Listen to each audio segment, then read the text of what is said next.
It feels like you're often being judged for things on the surface, but what would make these experiences so much better is if we treated those experiences as opportunities to connect with someone, even if it doesn't resolve in a long-term romantic relationship.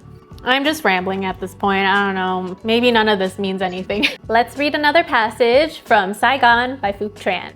From chapter 9, The Importance of Being Earnest. In this chapter, Phuc talks about his journey of becoming a literary scholar. He becomes a fan of Oscar Wilde, the author of The Importance of Being Earnest, which is a British play. In high school, one of his teachers recommends that he goes to actually watch the play, and she actually takes him to watch it. At this moment, it is after he and Mrs. Krebs have watched the play and they are gushing about it in her car.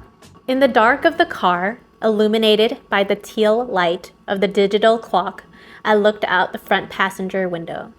Mrs. Krebs listened to what I had to say, and she replied with thoughtfulness and care as if she were speaking to an equal.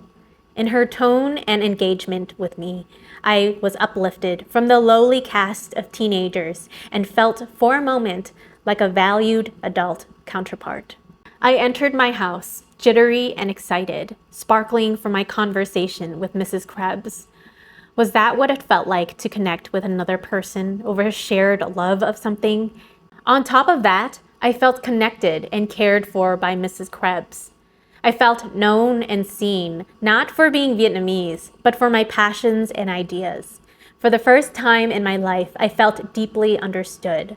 The realness of that connection, of that brief exchange, ignited a thin, bright comet's tail in the dark horizon of my adolescence. This connection was what Fadiman was talking about.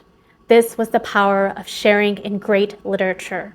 I felt as euphoric as I had ever felt, and I didn't need to pound any beers or smoke any weed.